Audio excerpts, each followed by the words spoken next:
থকা অৱস্থাত দুজন মানুহ অলৰেডি তাত সোমাই আছে দেই। তেওঁলোকক বৰ্তমান মই গহপুৰ ইয়াত আহি গম পাইছোঁ যে তেওঁলোক হেনো RPFত কৰ্মৰত। তেতিয়া মই নাজানো, তেতিয়া তেওঁলোকৰ হাতত তেওঁলোকে ড্ৰেছতো নাই আৰু তেওঁলোকৰ হাতত আই কাৰ্ডো নাই। তেওঁলোকে কৈছে যে প্ৰথমতে কৈছে তোমালোক টিকেট দেখুওৱা বুলি কৈছে। তেতিয়া টিকেট দেখুওৱা বুলি কৈছে, এজনে কৈছে টিকেট দেখুওৱা আৰু এজনে কৈছে বোলে বিকলাংগ টকাত উঠিলে তহঁতে ফাইন দিব লাগিব বুলি কৈছে। তেতিয়া ঠিকে আছে, প্ৰথমতে মই টিকেটটো দেখুৱাব বিচাৰিছোঁ। টিকেটটো দেখুৱাবৰ কাৰণে যেতিয়া মই মোবাইলটো অন কৰি পেলাই টিকেটটো, যিহেতু আজিকালি অনলাইন টিকেট থাকে, মই টিকেটটো উলিয়াব বিচাৰিছোঁ। উলিয়াব পিছত ইজনে কৈছে যে মোৰ কথা তই কিয় ৰেছপণ্ড নকৰিবি বুলি। কথা নাই বতৰা নাই, মোবাইলটোৱে মই এনেকৈ চাই থকা মোবাইলটো জোৰত মোৰ মূৰত মাৰি দিছে। চলন্ত ট্ৰেইনত এজন শিক্ষকৰ মূৰ ফালিলে RPFৰ জোৱানে।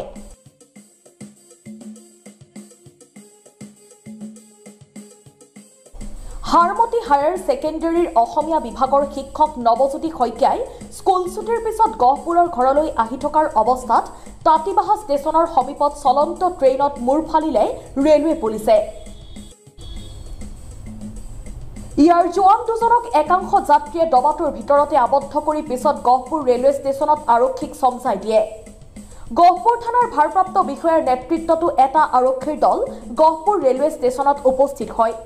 টিকট থকাৰ পিছতো যাত্ৰীক প্ৰহাৰ কৰা লখিমপুৰৰ RPF সহকাৰী পৰিদৰ্শক উদ্ভৱ টিকট থকাৰ পিছতো যাত্ৰীক প্ৰহাৰ কৰা লখিমপুৰৰ RPF সহকাৰী পৰিদৰ্শক উদ্ভৱ বৈশ্য আৰু কনিষ্টবল মন্টু দাস। অসামৰিক পোছাকত থকা দুয়োগৰাকী RPFৰ বিৰুদ্ধে সুৰাসক্ত অৱস্থাত থকাৰো অভিযোগ উঠিছে। যাত্ৰীৰ সুৰক্ষাৰ ক্ষেত্ৰত নিয়োজিত এই RPFৰ এনে কৰ্মই সচেতন মহলৰ চকু কপালত তুলিছে। Bureau report, Gohpur headlines. মই হাৰমতি উচ্চতৰ মাধ্যমিক বিদ্যালয়ৰ শিক্ষক হিচাপে নিযুক্ত হৈ আছোঁ। তাৰপৰা আজি বিদ্যালয়ৰ ছুটিৰ পিছত মই ট্ৰেইনত উঠিবলৈ আহিলোঁ আৰু ষ্টেচনত উঠাৰ সেই সময়ত ট্ৰেইনখন, যিহেতু মই অহাৰ সময়ত ট্ৰেইনখন ষ্টাৰ্ট দি আছিলে আৰু যাবলৈ ধৰাৰ কাৰণে মই লৰালৰিকৈ যিকোনো এটা ডবাত উঠি দিলোঁ। আৰু উঠাৰ পিছত সেই সময়ত ময়ো নাজানো যে সেইটো বিকলাংগ ডবা। উঠি দিয়াৰ পিছত মই ভাবিছোঁ যে যদি বিকলাংগ ডবা হয় তাত মানুহ অলৰেডি বহুত গেডাৰিং হৈ আছে, বহুতখিনি মানুহ আছে, তাৰ মাজতে ময়ো এজন আছিলোঁ। থকা অৱস্থাত দুজন মানুহ অলৰেডি তাত সোমাই আছে দেই। তেওঁলোকক বৰ্তমান মই গহপুৰ ইয়াত আহি গম পাইছোঁ যে তেওঁলোক হেনো RPFত কৰ্মৰত। তেতিয়া মই নাজানো, তেতিয়া তেওঁলোকৰ হাতত তেওঁলোকে ড্ৰেছতো নাই আৰু তেওঁলোকৰ হাতত আই কাৰ্ডো নাই। তেওঁলোকে কৈছে যে প্ৰথমতে কৈছে তোমালোক টিকেট দেখুওৱা বুলি কৈছে।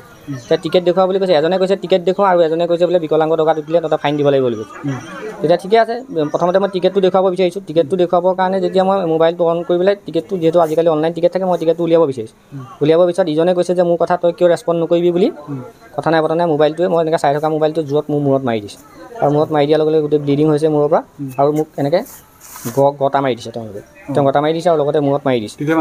তেতিয়া মানুহ আছে, যিখিনি মানুহ আছিলে, মোৰ লগৰ এজন শিক্ষকো আছে, তেওঁ সেই হাৰমতি উচ্চতৰ মাধ্যমিক বিদ্যালয়তে কৰ্মৰত, তেওঁ আছে, আৰু লগত যিখিনি গহপুৰ টঙনা গাঁও নিবাসী নৱজ্যোতি শইকীয়া কৰ্মসূত্ৰে হাৰমতি উচ্চতৰ মাধ্যমিক বিদ্যালয়ৰ শিক্ষক কৰে, বিষয় শিক্ষক। তেওঁ ৰে'লতে অহা যোৱা কৰে। তেওঁ মাহিলী ছিষ্টেমতে তেওঁ ৰে'লৰ টিকেট তেওঁ কাটি থয়। গতিকে আজি অহা অৱস্থাত এজন RPF জোৱানে ৰে'লত উঠোঁতেনে তেওঁ ৰে'লখনত মানুহ যথেষ্টখিনি পেছেঞ্জাৰ আছিলে। তেওঁ ৰে'লৰ ইঞ্জিনৰ পিছৰ ডবাটোতে ঘপচে উঠি দিলে। তেওঁ আগৰ ষ্টেচনটোত পিছলৈ যাম বুলি ভাবি আছিলে। গতিকে তেওঁ আহোঁতেনে টিকেটটো দুখাক বুলি কওঁতেনে টিকেটটো চোৱা নাই RPF জোৱানজনে। তেওঁ লগত তেওঁক মাৰপিট কৰি পেলাই মূৰত 4টা চিলনি তেওঁ হৈছে, তেজে ৰঙালী বঙালী হৈ গৈছে।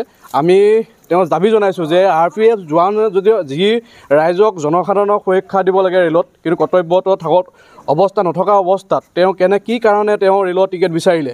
গতিকে আমি দাবী জনাইছোঁ যাতে এই কেছটো যাতে কোনো সুৰুঙা ৰৈ নাযায়, অতি সোনকালে ৰে'ল বিভাগে অতি সোনকালে এই RPF জোৱানজনৰ যাতে চাকৰিৰ পৰা নিলম্বন কৰে, দোষী শাস্তি দিয়ে, তাৰ কাৰণে আমি কিন্তু দাবী জনাইছোঁ। তেখেতসকল এতিয়া বৰ্তমান ধৰিলে, কোনে ধৰিলে যিকেইজনে আক্ৰমণ কৰিছে?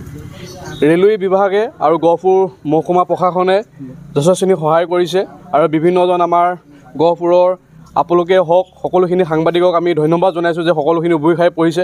কাৰণ জনসাধাৰণৰ স্বাৰ্থত যে যি ৰেলৱে জোৱান RPF জোৱানে ৰাইজক সুৰক্ষা দিব লাগে, সেই জোৱানে যেতিয়া ৰাইজক মাৰিব, জনসাধাৰণক মাৰিব, এতিয়া কিমান সুৰক্ষা এই ৰেল বিভাগত। আৰু আমি এটা কথা জনাই দিছোঁ যে কোনো কাৰণে এই ঘটনা যাতে আকৌ পুনৰাবৃত্তি নহওক, আকৌ যাতে ৰেল অৱৰোধ বা বিভিন্ন ধৰণৰ কাৰ্যসূচী যাতে নহওক, আৰু এই যে বিভাগটো এটা কাম নাইকিয়া বিভাগ, ৰেলৱে প্ৰশাসনখন এখন কাম নাইকিয়া বিভাগ, এই ফোপোলা চবটো ওলাই পৰিছে। আৰু তেওঁলোকে আমি গম পোৱাত যে তেওঁলোকে মাদক দ্ৰব্য সেৱন কৰি আছিলে। যিজন RPF জোৱানে মাৰপিট কৰিছে তেওঁ মাদক দ্ৰব্য সেৱন কৰি আছে। আৰু আমি বিভিন্ন সময়ত গহপুৰ ৰেলৱে ষ্টেচনত যেতিয়া আমি আহোঁ বিভিন্ন জাতীয় দল সংগঠন, তেতিয়া কিন্তু আমি RPF বিষয়াই হওক পুলিচ বিষয়াসকলক কিন্তু আমি সেৰেঙা দেখোঁ। কিন্তু তেওঁলোকে অকল মানুহ যেতিয়া টিকেট ৰেলখন যোৱা সময়তহে তেওঁলোক থাকে, কিন্তু তাৰপিছত তেওঁলোকে কিন্তু তাত ডিউটি নকৰে। তেওঁলোকে মুৰ্গুং শ্বিলঙৰ পৰা ৰঙিয়ালৈ অহা যিটো আপোনাৰ যাত্ৰীবাহী আপোনাৰ এক্সপ্ৰেছ, তাতে 2জন টিচাৰ হাৰমতিৰ পৰা উঠিছিলে হেনো। হাৰমতিৰ পৰা উঠোঁতে আকৌ 2জন তেওঁলোকে উঠিলে ট্ৰেইনত, আকৌ 2জন মানুহ উঠিছিলে। সেই 2জনে আপোনালোকে বিকলঙত কিয় উঠিছে এইটো লৈ তৰ্কতৰ্কি লাগিলে। তৰ্কতৰ্কি লগাৰ পিছতে তেওঁলোকৰ মাজতে আপোনালোকৰ কোন, ইজনে ক'লে যে আপোনালোকৰ কোন, যিজনে টিকেট বিচাৰিলে সেইজন চিভিলত আছিলে। তাৰপিছতে আপোনাৰ দুয়োফালৰ মানুহৰ মাজতে তৰ্কাতৰ্কি লাগি ঠেলাঠেলি হ'ল। তাৰপিছতে এক পক্ষই কোৱা মতে তেওঁক মোবাইল দি মাৰিলে বুলি কৈছে, আকৌ এক পক্ষই কৈছে যে ঠেলাঠেলিটো পৰিলে। গতিকে এতিয়াতো ঘটনাটো তদন্ত আমি ৰাখিছোঁ। এনেই যি 2জনৰ লগত লাগিলে RPFৰ, হয়, তেওঁলোকৰ নামটো কিবা গম? এজনৰ হ'ল উদ্ধৱ বৈশ্য আৰু এজনৰ হ'ল মণ্টু দাস। এই তেওঁলোকৰ ডিউটি আছে নেকি? তেওঁলোকৰ ডিউটি কোনো কাগজ মোক দেখুওৱা নাই। আৰু তেওঁলোকৰ চিভিল ড্ৰেছত আছে। আৰু তেওঁলোকৰ ছিনিয়ৰ ইনচাৰ্জজন আহি আছে, তেওঁলোকৰ পৰা জনা যাব যে তেওঁলোক কি ডিউটিত আহিছে। এনেই ক'ত কৰ্মৰত তেওঁলোকৰ লখিমপুৰৰ, আমাৰ গহপুৰৰ আমিহে গহপুৰ তেওঁলোক। তাৰপিছত আপোনালোকে গহপুৰতে এতিয়া ক'ত আছে তেখেতসকল? তেওঁলোকক আমি এতিয়া মেডিকেল কৰাব পঠাইছোঁ। মেডিকেলৰ পৰা আকৌ তেওঁলোকক সোধপোছ কৰা হ'ব। এজাহাৰ আমি গ্ৰহণ কৰাৰ পিছতে ব্যৱস্থা কৰিম।